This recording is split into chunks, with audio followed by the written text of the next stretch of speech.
Boa noite, caros irmãos. Jesus nos abençoe com sua paz. Nesta aula, nós vamos abordar alguns fenômenos em relação a Jesus, coisas que Jesus fez admiráveis e que nós queremos entender à luz da doutrina espírita, como é que aconteceram, o que é que são esses fenômenos, como é que eles se realizam. Vamos começar pela transfiguração.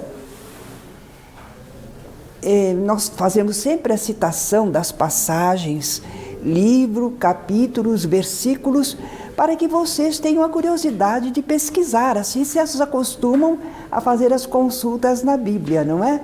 Mas nós aqui vamos resumir as narrativas evangélicas, porque a transfiguração é citada em Mateus, em Marcos e em Lucas. Jesus levou Pedro, Tiago e João, em particular, a um alto monte. Algumas pessoas dizem que foi o Tabor, outros estudiosos dizem que não, mas foi a um monte. Jesus foi lá com o propósito de orar. De vez em quando ele buscava a solitude, mas acompanhado de amigos que se punham em vigilância e oração também, não é?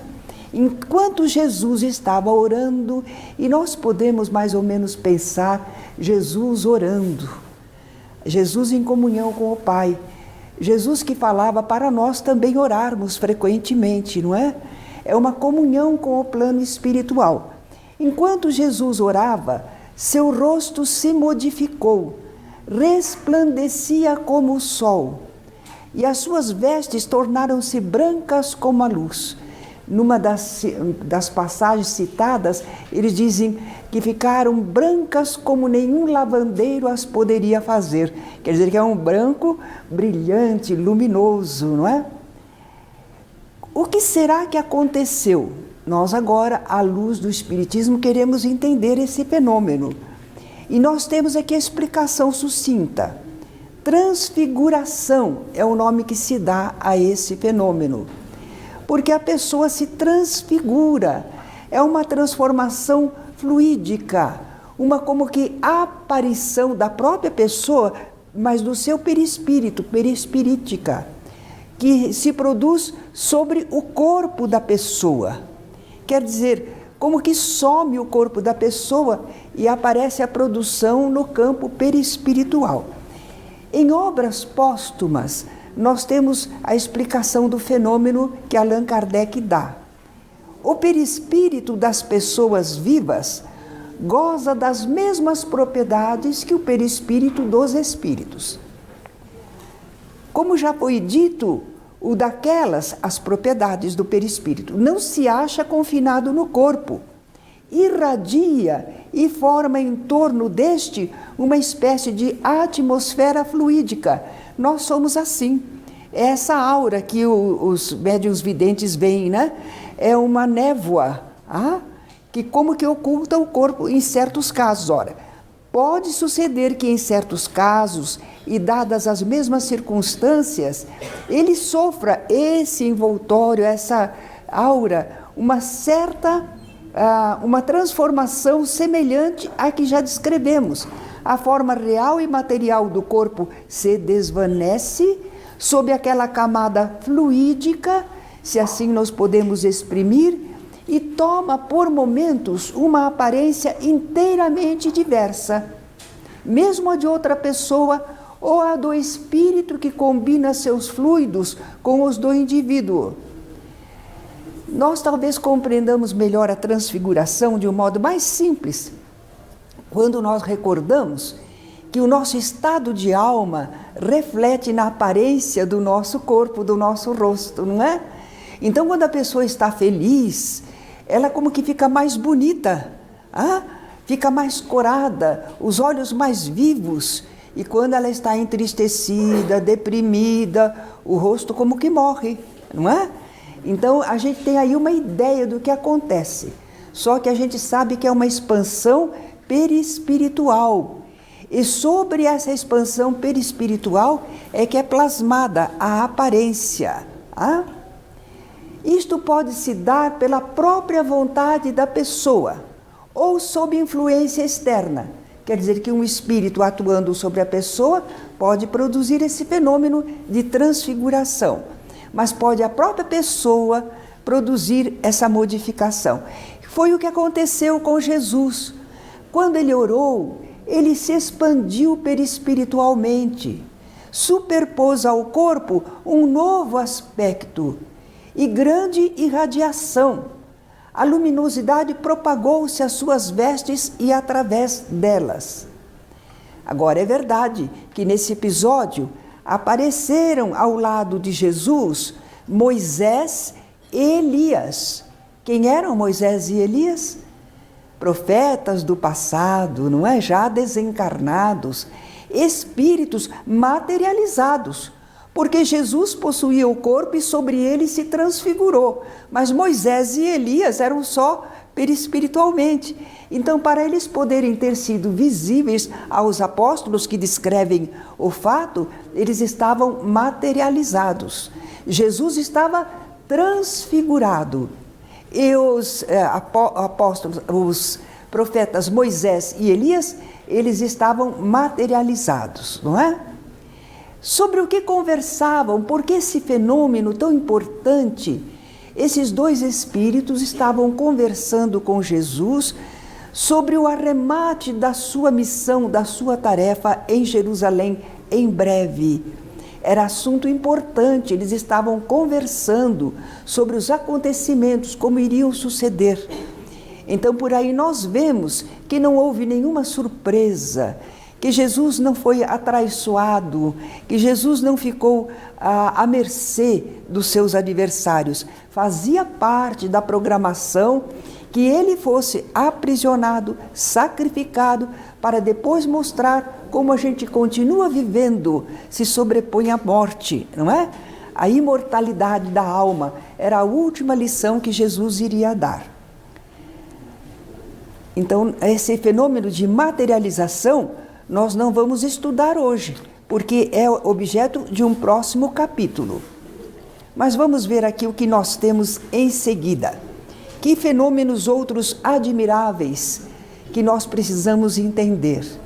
A multiplicação de pães e peixes. Ah, quanta gente menciona, não é? A multiplicação de pães e peixes. Mas vejamos o que realmente aconteceu. Os evangelistas narram que Jesus multiplicou pães e peixes. Por quê? Foi para atender a uma multidão que se deslocara para ouvi-lo, mas a região era deserta, não era região habitada, longe de cidade. E eles ficaram ouvindo Jesus, recebendo as curas, a ajuda, mas eles não estavam prevenidos de alimentos. E o tempo foi passando, o dia já estava declinando. E aquele pessoal poderia passar fome, poderia até desmaiar pelo caminho, não é? Então, por isso, houve uma necessidade. Não foi uma coisa gratuita, havia um objetivo. A primeira multiplicação é relatada por Mateus, Marcos, Lucas e João. Mas Mateus e Marcos dizem que houve uma segunda multiplicação de pães e peixes. Então há uma discordância entre os evangelistas. Mas as diferenças no acontecimento são pequenas. O que aconteceu nas duas vezes? Jesus aproveitou alimentos de que os apóstolos dispunham. Alguns pães e peixes, coisinha pouca. Jesus mandou que eles ordenassem o povo para se assentar em grupos. Quer dizer, não podia deixar a multidão em tumulto. Foram divididos em grupos de 50 ou 100. Então as pessoas ficaram acomodadas. E Jesus então orou. Ele, tomando os pães e os peixes, ergueu os olhos aos céus e abençoou aquele alimento, não é? Depois é que ele fez a repartição entre os discípulos. Ele foi entregando aos discípulos. E os discípulos levavam para os grupos de pessoas. Todos comeram à vontade. homens 5.000, sem contar as mulheres e as crianças. Não parece extraordinário? Não é? Uma coisa fantástica. E ainda sobraram muitos cestos de pães e peixes, 12 cestos, com pedaços de pão e de peixe.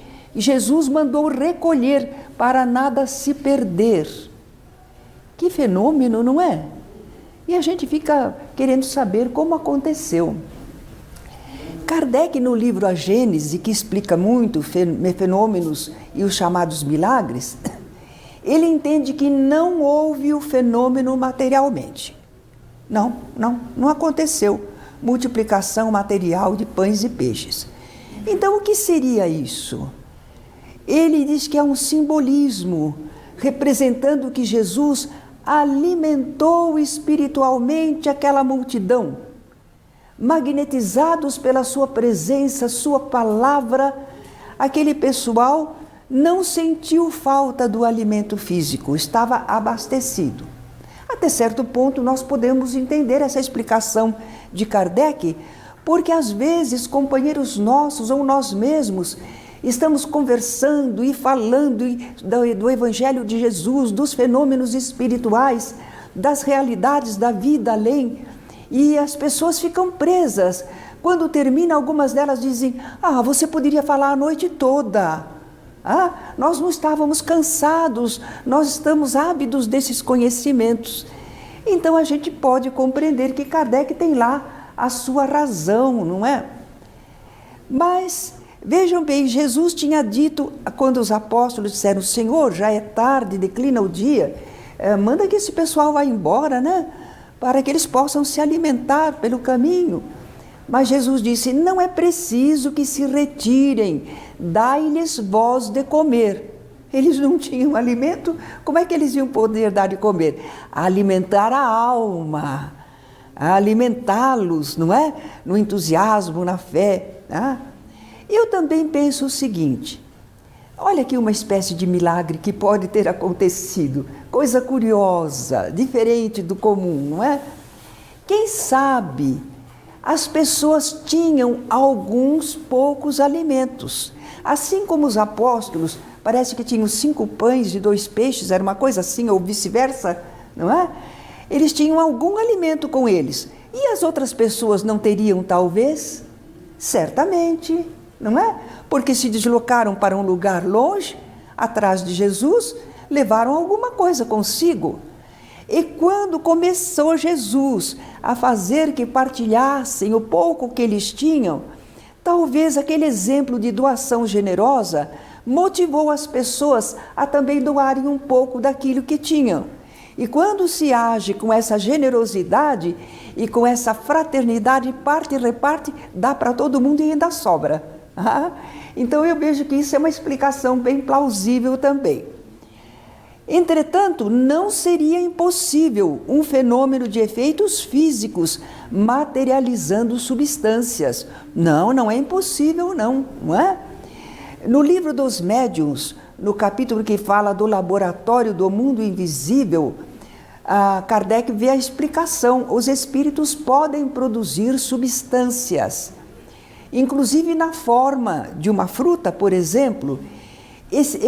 Kardec quis saber se a pessoa ingerisse essa fruta de efeitos físicos, se ela daria impressão de saciedade. Eles disseram que sim, porque é uma substância, não é? Não era a fruta verdadeira, mas eram substâncias. Então a pessoa ingerindo, ela teria a impressão de saciedade. Agora, perguntemos nós, que fenômeno admirável,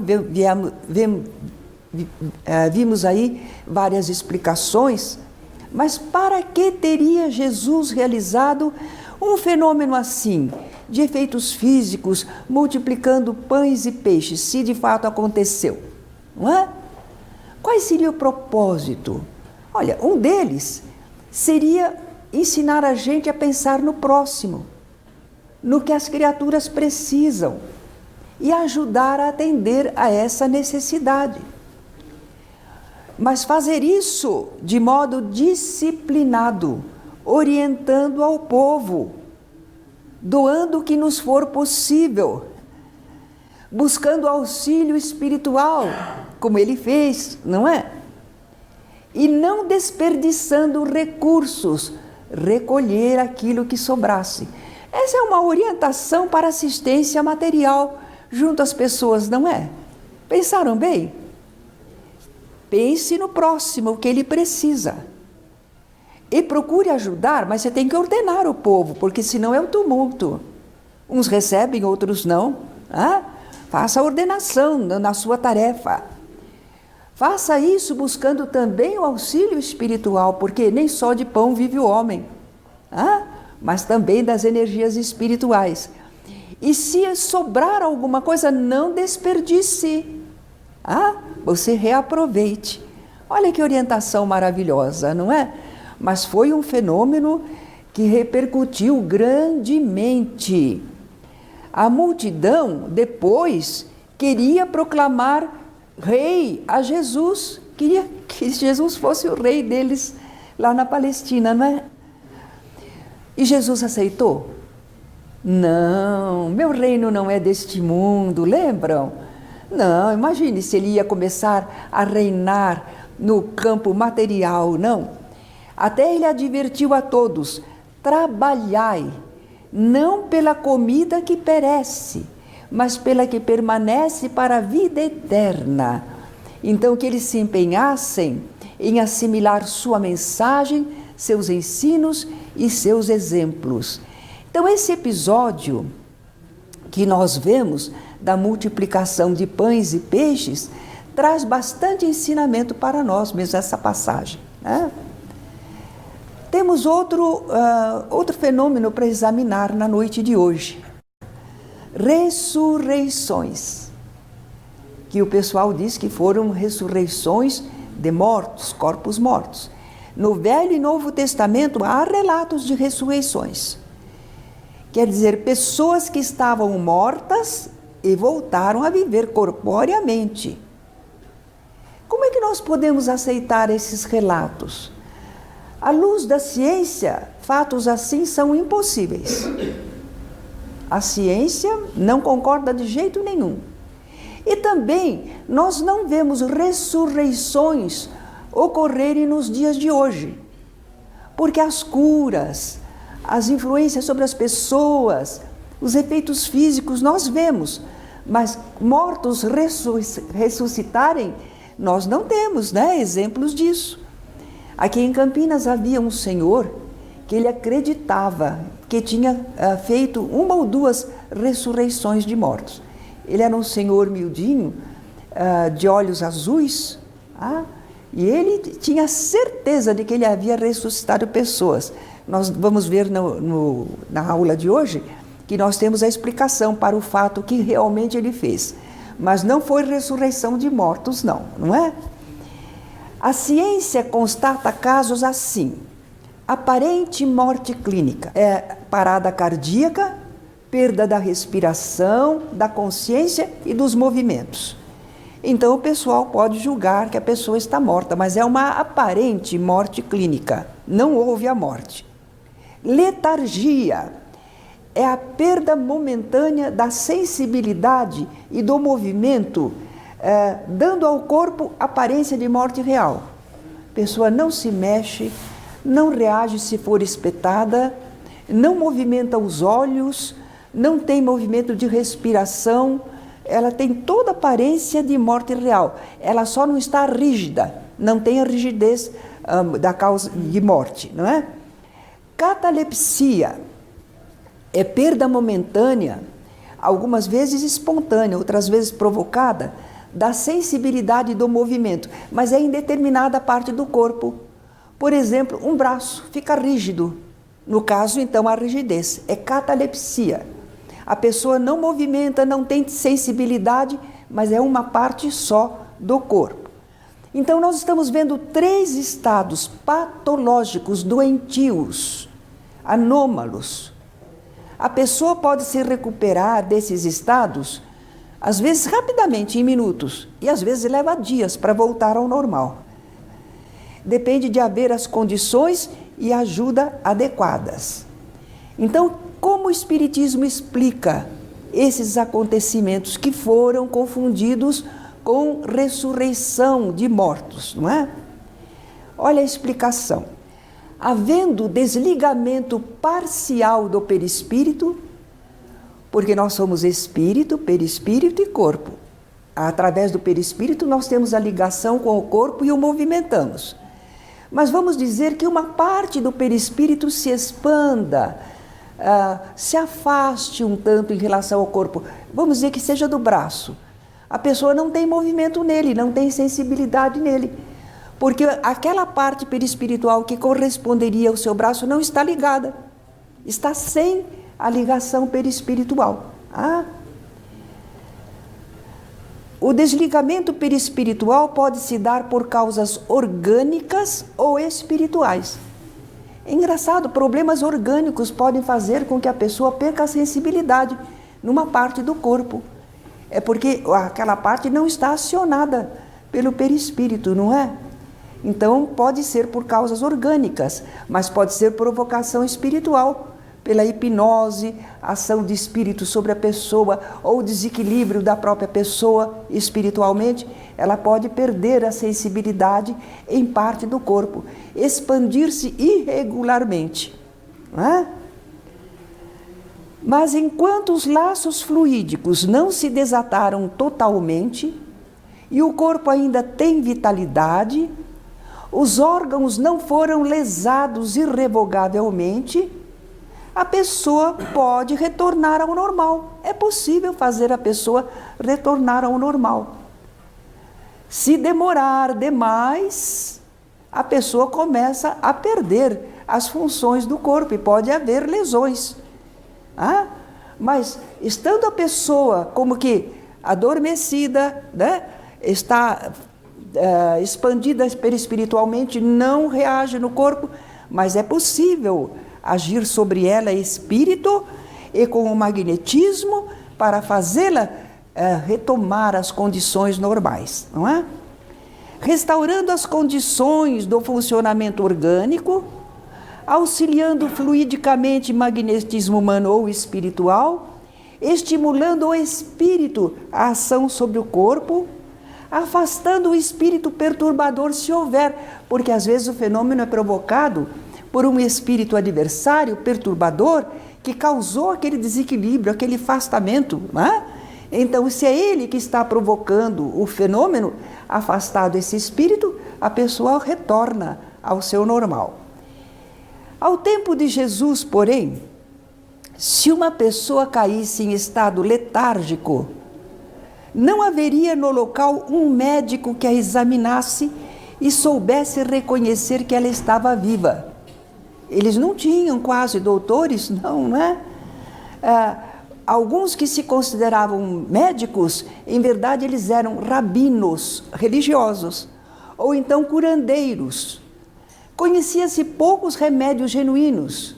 Eles usavam algumas ervas medicinais, mas não havia um conhecimento médico que nós pudéssemos considerar valiosos para casos assim. E não havia rede, né, de médicos por toda parte, não havia.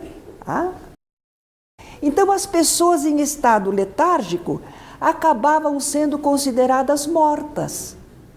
Eles tentavam chamar a pessoa não reagia. Faziam movimentação do corpo, mas não havia movimentação nenhuma. Deixava o corpo largado, não é? E o clima lá era muito quente e causava, no caso da pessoa estar morta, a decomposição mais rápida. Então eles tinham aquela preocupação de puro e impuro. O cadáver era considerado algo impuro. Então, se ficava sem sepultamento, não precisa sepultar. Eles sepultavam rapidamente, no próprio dia da morte. Quem sabe esperassem 8 horas, mas muitas vezes era feito de modo imediato. Como é que nós sabemos que era feito de modo imediato? Nós temos em Atos dos Apóstolos, é o livro que narra o que os apóstolos fizeram depois que Jesus retornou ao mundo espiritual. Nós temos o caso de Ananias e Safira, Porque entre os apóstolos, deixa eu dizer onde que está, não é? Em Atos dos Apóstolos, capítulo 5, acho que é de 1 a 11. Os apóstolos estavam fazendo tudo em comunidade. Doavam os seus bens, vendiam os seus terrenos e entregavam o resultado ao grupinho evangélico, para que atendessem as pessoas conforme as suas necessidades. Eles estavam vivendo assim em comunidade. E houve esse casal, o marido chamava-se Ananias e a mulher Safira. Eles não quiseram entregar tudo o resultado de uma propriedade que eles venderam, mas eles mentiram. Ananias foi interrogado, não é? E ele disse, é tudo. E não era, ele tinha guardado uma parte. E Pedro admoesta porque é uma coisa, é uma mentira para com a espiritualidade superior. Por isso, não é que ele estava enganando aos apóstolos, ele estava mentindo para Deus, assim eles entendiam. E parece que o homem levou um grande choque com isso, porque caiu ao solo, né? E logo em seguida já vieram e levaram para sepultar.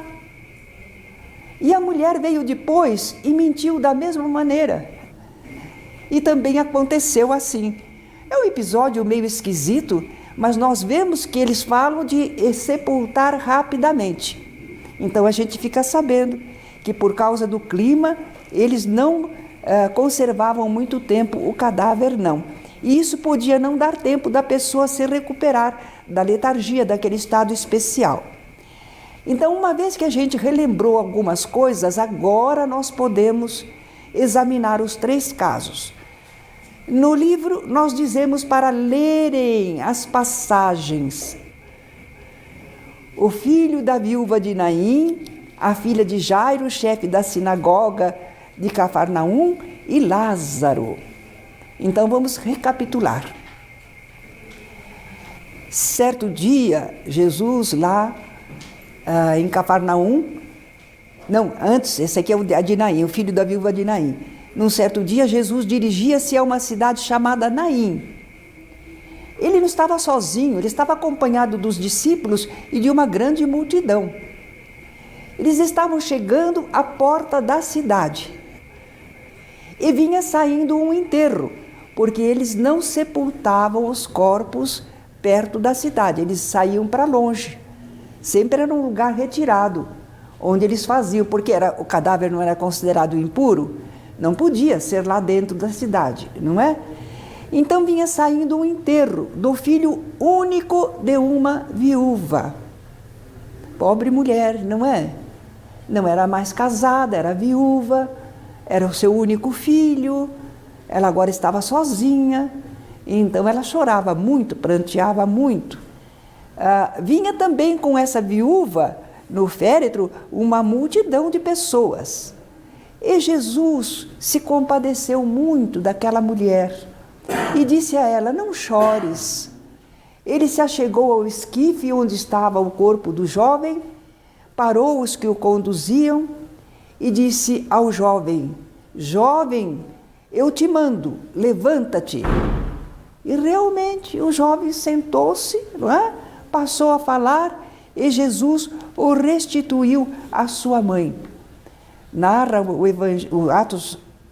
Evangelho que todos ficaram possuídos de temor, porque deve causar um espanto muito grande, não é? E glorificavam a Deus. Eles sempre davam graças a Deus por esses fenômenos maravilhosos. Então vimos o filho da viúva de Naim, como Jesus procedeu. Agora vamos ver o caso da filha de Jairo. Ele era chefe da sinagoga lá em Cafarnaum, ele sim, em Cafarnaum. E ele foi ao encontro de Jesus, que Jesus estava no meio da multidão, caminhando. Ele foi ao encontro de Jesus e se pôs de joelhos aos pés de Jesus, suplicando que Jesus fosse até a casa dele. Ele tinha uma filha única, de uns 12 anos, e estava à morte. Então ele correu buscar Jesus, não é? E Jesus se dispôs a dirigir a casa de Jairo, esse chefe da sinagoga. No caminho é que Jesus fez a cura daquela mulher que tinha o fluxo sanguíneo, que nós já comentamos aqui entre as curas. Então, veja bem que Jesus foi chamado para um caso e no caminho já atendeu a outro, não é? E quando Jesus está chegando à casa de Jairo, veio uma pessoa dizendo: tua filha já está morta, não incomode mais o mestre. Mas Jesus, que ouviu isso, lhe disse a Jairo: não temas, crê somente, e ela, a tua filha, será salva. E chegaram até a casa. Jesus não permitiu que daquela multidão que o acompanhava, que ninguém entrasse com ele, a não ser Pedro, João e Tiago. E também entraram, é claro, o pai e a mãe da menina. Só os dois, os pais e os 3 companheiros que Jesus sempre usava para efeitos físicos. As demais pessoas ficaram de fora. Todos na casa estavam chorando e pranteando, mas ele disse: não choreis, ela não está morta, mas dorme. O pessoal riu, porque eles sabiam que a menina estava morta, não é? Mas Jesus, entrando, fez lá certamente o seu trabalho, a sua oração, junto com os companheiros de efeitos físicos, e aí então ele, tomando a menina pela mão, disse em voz alta: menina, levanta-te. E voltou-lhe o espírito. Olha lá a observação do evangelista. Quer dizer que havia uma expansão perispiritual, ela estava distante espiritualmente, não é? Voltou-lhe o espírito, aí ela pôde acionar o corpo. Ela imediatamente se levantou e Jesus mandou que lhe dessem de comer. Os pais ficaram maravilhados, mas Jesus advertiu que a ninguém contassem o que havia acontecido, porque estava naquela fase que Jesus se ocultava dos seus adversários. Então, estes fenômenos maravilhosos mais faziam com que os adversários de Jesus quisessem persegui-lo e impedi-lo. Falta examinar a ressurreição de Lázaro. 3 casos, de ressurreição. Jesus estava distante. Eu acho que quando nós falamos das viagens de Jesus, nós mostramos o local em que Jesus estava quando recebeu a notícia das irmãs de Lázaro, que Lázaro estava enfermo. Está enfermo aquele a quem amas. E quando recebeu a notícia, Jesus respondeu: esta enfermidade não é para a morte, e sim para a glória de Deus, a fim de que o Filho de Deus seja por ela glorificado. Quer dizer que era uma oportunidade que Jesus teria para uma demonstração das suas faculdades espirituais, como socorrer as pessoas. E Jesus ainda se demorou 2 dias no lugar onde estava. Ele não saiu apressado para socorrer ao amigo que ele tanto amava, não é? Depois, aí Jesus disse aos seus discípulos: nosso amigo Lázaro adormeceu. Vejam, ele não disse que morreu. Adormeceu. Mas vou para despertá-lo. Os apóstolos não entenderam. Senhor, se dorme, estará salvo. Quer dizer, está bem, melhorou. Aí Jesus usou uma terminologia que eles entendessem. Lázaro morreu, e por vossa causa me alegro de que lá não estivesse, para que possais crer. Mas vamos ter com ele. Quer dizer, porque eles iriam ter uma grande prova. Jesus não estava lá quando Lázaro sofreu o problema. Então, os seus seguidores teriam convicção que Jesus realmente vai agir posteriormente ao acontecido, não é? Chegando Jesus, então, naturalmente levou algum tempo, Se eles estavam a 2 dias de distância, levou mais 2 dias. E encontrou Lázaro já sepultado havia 4 dias. Foram até a gruta onde havia sido sepultado. E Jesus ficou muito comovido. Ele amava aquela família, não é? Então Jesus estava muito comovido. E Jesus ordenou: tirai a pedra. Tirai a pedra. Porque eles costumavam sepultar não no solo como o fazemos, mas eles sepultavam, era uma região calcária, em pequenas rochas, cavidades, não é? E punham uma pedra tapando a entrada, para que ficasse protegido de animais, não é? Que os animais às vezes vão devorar o corpo, não tem essa preocupação, não entendem, não é? Marta, quando Jesus falou, tirai a pedra, Marta, uma das irmãs de Lázaro, disse, Senhor, já cheira mal, porque já é de 4 dias. Jesus, entretanto, orou e depois ele chamou em alta voz, Lázaro, vem para fora. E Lázaro saiu, pés e mãos ligados com as ataduras. Eles costumavam não era fazer uma múmia, mas embalsamar o corpo com perfumes, com ungüentos, e depois enfaixavam. Então estava todo enfaixado. Ele saiu, pés e mãos ligados com ataduras e o rosto envolto num lenço. E Jesus disse, desatai-o e deixai-o ir. Agora vamos examinar desses 3 casos alguns detalhes. No caso da filha de Jairo e de Lázaro, Jesus afirmou textualmente que a pessoa não estava morta, mas dormia. Nos 2 casos. Não está morto, está dormindo. Certamente o mesmo aconteceria com o jovem filho da viúva de Naim, só que ele não falou naquela ocasião, mas é o mesmo entendimento. Jesus orou antes de ressuscitar Lázaro. E certamente ele também orou nas outras vezes. Não ficou registrado, porque ou ele não fez em voz alta, né, ou não se preocuparam com esse detalhe, mas Jesus sempre orava. Todas essas realizações que ele ia fazer, ele rogava a Deus o amparo, a proteção, não é? Os discípulos estavam sempre por perto nesses casos. Quais discípulos especialmente? Pedro, Tiago e João. Eram os médiuns de efeitos físicos. Ele precisava desse contingente de ectoplasma, de fluidos, para fazer a reanimação das pessoas, não é? Jesus se encaminhou para o túmulo de Lázaro, que era uma gruta cuja entrada tinham posto uma pedra. Lá o evangelista tem o cuidado de esclarecer. E ele esclarece também que nós ficamos sabendo que não era feito sobre a terra, mas nas rochas, fechando-se por meio de pedras. Agora vejamos o que mais aconteceu nesses casos. Apesar de sepultado logo após a sua morte, Lázaro então estava numa gruta, ele tinha suficiente oxigênio para sobreviver, naquele estado letárgico em que caíra. Quando a irmã dele disse, Senhor, já cheira mal, porque é de 4 dias, ela supôs, não estava transcendendo o cheiro, aquela pedra, não. Mas ela supôs, vai tirar a pedra, vem o cheiro, né, do corpo em decomposição, ela supôs. Mas Jesus não se incomodou com isso, porque ele sabia que Lázaro não estava morto, não estava em decomposição, não é? Nos 3 casos, Jesus falou diretamente à pessoa para que se levantasse. Menina, levanta-te, jovem, levanta-te, Lázaro, vem para fora.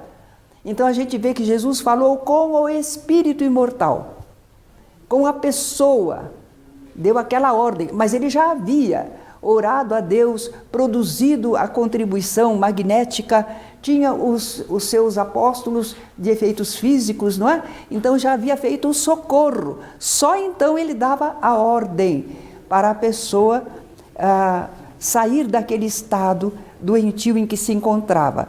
Então nós podemos dizer que foram curas que Jesus realizou, retirou as pessoas daquele estado doentio, daquele estado anormal, mas não foi ressurreição de corpos mortos, as pessoas não estavam mortas. Veja como é tão fácil a gente entender à luz do conhecimento espírita, não é? E nós saímos daquele absurdo de dizer que os corpos mortos vão ressurgir. É uma confusão, porque realmente os mortos ressurgirão os mortos, os seres espirituais que nós consideramos mortos, não morreram. Eles vão ressurgir, eles vão reaparecer, certamente, mas não seus corpos. Não seus corpos.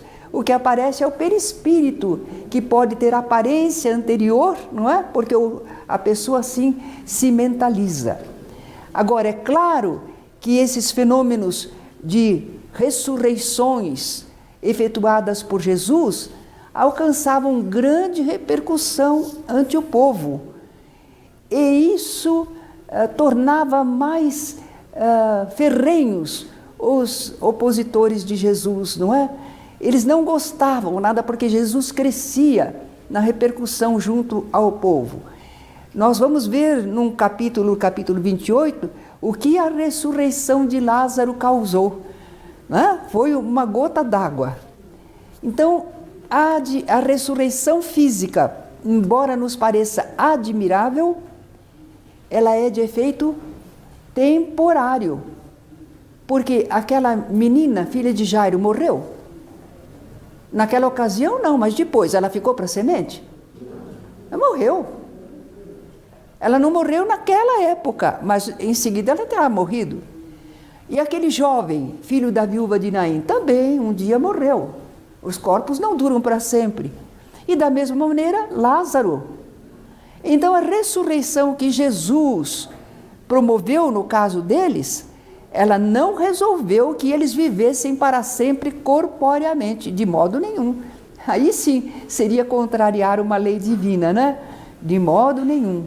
Então a ressurreição física é de efeito temporário. Um dia, aquele ressuscitado terá de desencarnar mesmo. Agora, nós sabemos que vai haver uma ressurreição espiritual para todos nós. Nós sabemos que nós somos seres imortais. Não vamos morrer quando o nosso corpo morrer. Temos essa certeza. Como lidamos com os fenômenos espirituais, com a manifestação dos espíritos, nós temos a certeza de que somos nós, seres espirituais, os seres inteligentes do universo, e nós vivemos para sempre. O corpo é que não vive para sempre. Temos a certeza que vamos ressurgir. O grande problema, portanto, não é a nossa preocupação de ressurgir corporeamente. Não estamos preocupados ou desejando isso, não é? Mas ressurgir, continuar vivendo, não morrer junto com o corpo. Em que estado nós despertaremos após a morte do corpo? Como estaremos nos sentindo? Estaremos bem, serenos, compreendendo a situação? Ou estaremos perturbados, desequilibrados, infelizes, arrependidos, sofredores? Como será que estará o nosso estado espiritual quando o nosso corpo morrer, não é?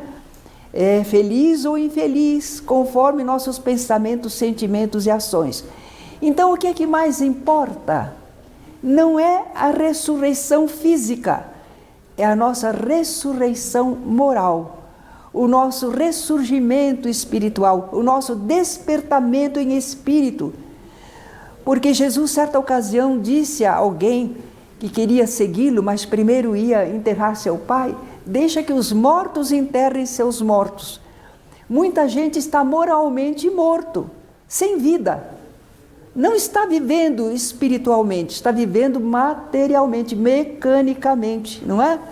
Então, para nós, o que importa é sairmos dessa morte espiritual.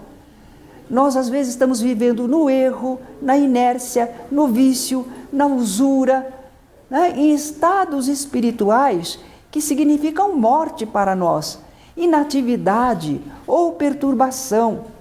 Então, o que nos interessa mais é que nós consigamos sair dessa morte espiritual e vivamos espiritualmente, encarnados ou desencarnados, mas que estejamos vivos espiritualmente, não é? Isso é quando tomamos a direção da vivência correta e plena de nossas potencialidades espirituais. E eu me recordei agora de um hino bonito, que era um senhor lá de Mojimirim que cantava, que ele fez, foi o compositor. Despertai, ó vós que dormis na matéria perecível. Muitas vezes as pessoas estão dormindo no mundo, vivendo como zumbis, vivendo só para as coisas materiais. Eles precisam despertar, que são filhos de Deus, seres imortais, cheios de potencialidades lindas, que não estão sendo utilizadas, aplicadas. Então eu quero crer que nesses fenômenos que nós examinamos hoje, nós tivemos um pouco mais de noção de que somos seres espirituais, que possuímos um revestimento fluídico e que essa ligação espírito, perispírito e corpo pode produzir vários estados diferentes. E isso explica muito bem a atitude de Jesus, o que ele produziu no caso da transfiguração, no caso da multiplicação de pães e peixes, no caso das ressurreições que ele realizou.